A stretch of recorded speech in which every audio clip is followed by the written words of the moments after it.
അങ്ങനെ കാത്തിരുന്ന് ഞങ്ങൾ കാത്തിരുന്ന ആ ഒരു സന്തോഷം ഞങ്ങളെ തേടി എത്തിയിരിക്കുകയാണ്. എന്താണ് ആ സന്തോഷം എന്നറിയണ്ടേ?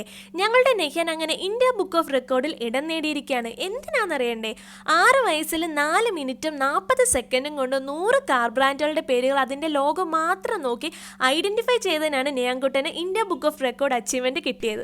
ഈ ഒരു അച്ചീവ്മെൻറ്റ് ബോക്സിനകത്ത് ഇന്ത്യ ബുക്ക് ഓഫ് റെക്കോർഡ് നേടിയ ഒരു മെഡലും അതിൻ്റെ കൂടെ ഒരു IBR അച്ചീവർ ഐഡൻറ്റിറ്റി കാർഡും ഒരു ബാഡ്ജും ഒരു പേനയും പിന്നെ ഇതുവരെ ഇന്ത്യ ബുക്ക് ഓഫ് റെക്കോർഡിൽ ഇടം നേടിയിട്ടുള്ള എല്ലാവരുടെയും ഫോട്ടോസും ഡീറ്റെയിൽസും അവരെന്താണോ അച്ചീവ്മെൻറ്റ് ചെയ്തത് ആ ഒരു ഡീറ്റെയിൽസും കാര്യങ്ങളും എല്ലാം ഉണ്ടാവും. പിന്നെ ഒരു സർട്ടിഫിക്കറ്റും ഉണ്ടാവും. ഇനി അടുത്തതായിട്ടുള്ളതെന്ന് പറഞ്ഞാൽ ഞങ്ങൾ ഒരു ഫോട്ടോ എടുക്കാൻ വേണ്ടിയിട്ട് പോവുകയാണ്. നേരെ ബഹ്റൈൻ സ്റ്റുഡിയോയിലോട്ടാണ് കേട്ടോ പോയിട്ടുണ്ടായിരുന്നത്. അവിടെ ചെന്നിട്ട് നിയാൻകുട്ടനെ എല്ലാം റെഡിയാക്കിക്കൊണ്ടാണ് പോയിട്ടുണ്ടായിരുന്നത്.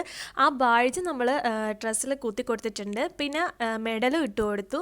അങ്ങനെ സർട്ടിഫിക്കറ്റും ബുക്കും എല്ലാം അവിടെ സെറ്റ് ചെയ്തിട്ട് നിയാൻകുട്ടൻ്റെ ഒരു സിംഗിൾ ഫോട്ടോയും എടുത്തു. പിന്നെ ഞങ്ങൾ ഫാമിലി ആയിട്ട് ഞങ്ങൾ 3 പേരും കൂടെ നിന്നൊരു ഫോട്ടോയും എടുത്തിട്ടുണ്ടായിരുന്നു. ഈ സിംഗിൾ ഫോട്ടോ ആണ് നമ്മളിനി അവർക്ക് അയച്ചു കൊടുക്കേണ്ടതുണ്ട്. നിയാൻകുട്ടൻ്റെ ഫോട്ടോയും ഡീറ്റെയിൽസും അച്ചീവ്മെൻറ്റും കാര്യങ്ങളും എല്ലാം നെക്സ്റ്റ് ഇന്ത്യ ബുക്ക് ഓഫ് റെക്കോർഡിൻ്റെ 2025 ഇറങ്ങുന്ന ആ ഒരു ന്യൂ എഡിഷൻ ബുക്കിലായിരിക്കും ഉണ്ടാകുക. അപ്പോൾ അതാ നിയാൻകുട്ടൻ നേടിയെടുത്ത ഈ ഒരു അച്ചീവ്മെൻറ്റ് ഞങ്ങൾക്ക് ഭയങ്കരമായിട്ടൊരു പ്രൗഡായിട്ടുള്ളൊരു നിമിഷമായിരുന്നു. ഭയങ്കര സന്തോഷം.